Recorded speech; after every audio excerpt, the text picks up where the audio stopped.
Incluir a las personas con discapacidad es el objetivo de numerosas organizaciones sociales, de aquellos que a lo mejor por experiencia propia necesitan un ámbito donde desarrollar la posibilidad de que todos sean incluidos, y esa es una de las capacidades y de los objetivos que lleva adelante En Buenas Manos, una ONG, y está con nosotros su presidente Hernán Español. Gracias por acompañarnos. Muchas gracias por invitarme. Se conmemoró hace pocos días el Día de la Discapacidad. ¿Y por qué hay que hablar de discapacidad, Hernán? Bueno, en Argentina se da que 1 de cada 10 argentinos tienen una discapacidad.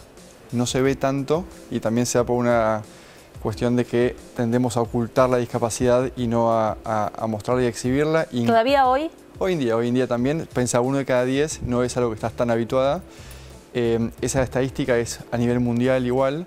Lo que se da en Argentina es que el nivel de inclusión es muy inferior. Por ejemplo, la tasa de personas que trabajan en Argentina es solamente el 20%, o sea, un 80% no trabajan, mientras que en países desarrollados es del 50%. Esa diferencia del 30% son 1 millón de personas en términos absolutos que de haber nacido en España tendrían trabajo, que haber nacido en Argentina no logramos insertarlos y ser un agente productivo para la sociedad. O sea, no agregan nada, simplemente están en la casa, están en un taller protegido, o en un centro de día, o no hacen nada en toda su vida. Dos cosas, ¿qué tipo de discapacidad hablamos? Y la otra, ¿hay una autoexclusión también al no haber política de Estado concreta o firme? Bien, la no inclusión se da en 4 variables. Por un lado, la familia, que en Argentina tendemos a sobreprotegerlos, y es un tema de los padres y después de los hermanos, y así es como que se va tirando una pelota, digamos, de un problema, mientras que en otros países hay como una propensión a empoderarlos, a que la persona, como nosotros a los 17 años cuando terminábamos el secundario, nos preguntaban qué vas a estudiar, qué vas a trabajar, hacer lo mismo y tratar de forzar a que la persona se capacite hasta lo máximo posible. Segundo, también esto lleva a que las personas no se capaciten. Entonces suele darse que llegan a los 30, 40 años y no buscaron formarse en nada en particular, entonces no hay nada en lo cual puedan agregar valor y es porque no se formaron a su tiempo debido. También hay una falta de políticas que generen incentivos para que las empresas los contraten. Hoy hay poco y eso poco no alcanza. En otros países hay políticas mucho más fuertes y agresivas para impulsar la inclusión y desde las empresas miran para otro lado, no está en agenda el tema. Y se da algo muy importante, que es que las empresas no entienden en qué puede agregar valor una persona con discapacidad. Y esto es fundamental porque estas sillas las compraron porque nos íbamos a sentar. ¿En qué trabaja una persona ciega, una persona sorda, una persona en silla de ruedas? En recursos humanos en general no se sabe. Y ese es uno de los grandes limitantes que tienen a la hora de después contratarlos. ¿Pasa solo por laboral la no inclusión? ¿En qué otros ámbitos? Educativamente es muy fuerte. El porcentaje de personas con discapacidad que tienen potencial de estudiar y no lo hacen es altísimo. Y no hay tampoco accesibilidad desde las universidades y tampoco hay muchos centros de formación para personas con discapacidad como hay en Chile, en Brasil, en España.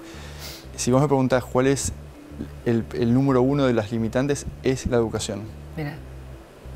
¿Y qué pasa con la infraestructura, la forma en que nos movemos en una ciudad, en un barrio, en aquellas personas que quieren incluirse y a lo mejor no pueden trasladarse o movilizarse como los demás? No es tan terrible.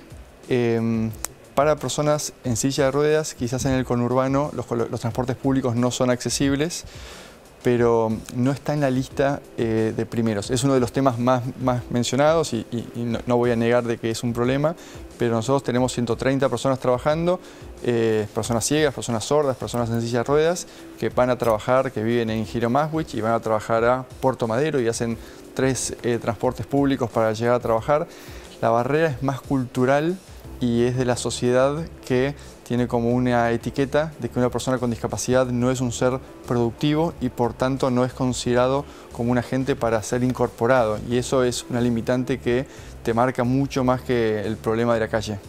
Ustedes como página y como organización en su página tienen numerosas actividades. De hecho, estamos viendo unas cuantas por acá, donde está el deporte, donde está la belleza, donde está todas las áreas. Me gusta, contanos, por favor, de qué se tratan estos masajes y estos bares. En Buenas Manos tiene como propósito dar visibilidad al empleo de personas con discapacidad. dando de alguna forma respuesta a lo que decíamos antes, que en recursos humanos no saben en qué puede agregar valor una persona con discapacidad. ¿Cómo lo hacemos? Desarrollamos proyectos que dan un ejemplo vivo, real, concreto de actividades productivas y que buscan inspirar a la empresa a después tomar la iniciativa y empezar a pensar introspectivamente qué hago yo como empresa, en dónde puedo darle trabajo a personas con discapacidad. Empezamos hace 8 años con un servicio de masajes, Shiatsu, que ya vamos a venir al canal. Divino. Todos se van a anotar acá, ¿no es cierto? Antes de salir al aire, sí. Unos masajes. Claro que sí. Ese masaje lo hacen personas ciegas que se capacitaron en la técnica Shiatsu, que es un masaje de 15 minutos o en camilla, que empezaron hace 8 años 4 personas y hoy son 42 personas trabajando tiempo completo en aproximadamente 50 empresas. Y ahí estamos en Mendoza, Córdoba, Santa Fe, Buenos Aires y próximamente en Chaco. Muy bien. Después el servicio de digitalización de expedientes y legajos lo realizan personas hipoacúsicas que se concentran de una forma increíble. De hecho nos pasó hace un tiempo con un sindicato que nos vino a presionar porque los chicos eran demasiado rápidos, entonces no eran solidarios con el resto de los compañeros. No. Y para nosotros fue como un halago. Claro, misión cumplida. Totalmente. Estamos generando, las personas sordas están generando temor sobre el nivel de productividad, justamente es lo que buscamos como organización. Después brindamos un servicio de distribución de frutas y ensaladas en 190 empresas, desde Campana hasta La Plata. Ese servicio es brindado por personas sordas que van al mercado central, hacen las compras, seleccionan la fruta, la lavan y las preparan en unas bandejas que se vieron recién en los videos, que es una bandeja gourmet que se pone al lado de la impresora. Buenísimo. En un montón de empresas y que son reemplazadas por las galletitas. Entonces, en vez de comer galletitas, y que cuando hacen la distribución también damos clases de lengua de señas, con lo cual la gente en la empresa se da como una pequeña dinámica de inclusión. Después tenemos un servicio de manicuría que es brindado por mujeres en sillas de ruedas, que ese lo lanzamos hace 3-4 meses. Súper interesante porque independientemente de que uno esté en un espacio público, en un shopping o en un lugar donde uno no va a hacerse manicuría, ve una persona en silla de ruedas haciendo las uñas y dice, ah, obvio, es una persona en silla de ruedas haciendo las uñas. Eso, ¿por qué no se nos había ocurrido antes? Y eso es un poco la lógica que tratamos de que se dé. Ese servicio estuvo en Aeroparque 2 meses, va a volver en breve. Muy bueno. Sí, ahora está en la Universidad de Itela y estamos armando un local propio en el microcentro que va a ser muy interesante. Y esa idea, la idea es que después armar una franquicia social y que gente que decida querer involucrarse con la discapacidad también pueda armar su propio proyecto en cualquier lugar del país. Y por último, tenemos 2 bares corporativos en empresas grandes para los empleados y una cafetería propia que es abierta al público atrás del planetario, en un espacio que queda pasando Paseo de la Infanta. Hay un club de tenis y después hay 2 arcos abajo de las vías, que es un lugar lindísimo, bueno, justo sí. Donde se organizan festivales, eventos, fiestas de fin de año, y justo este sábado organizamos un festival al cual vinieron más de 1.500 personas, en el cual involucramos a 52 organizaciones que también trabajan por la discapacidad.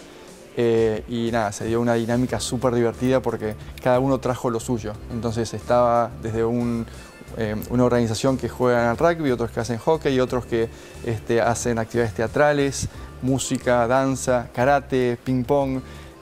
Nosotros que hicimos una demostración de masajes y cada uno mostrando la discapacidad como algo activo, como algo no negativo, sino como algo que se puede incorporar a la sociedad y tratando de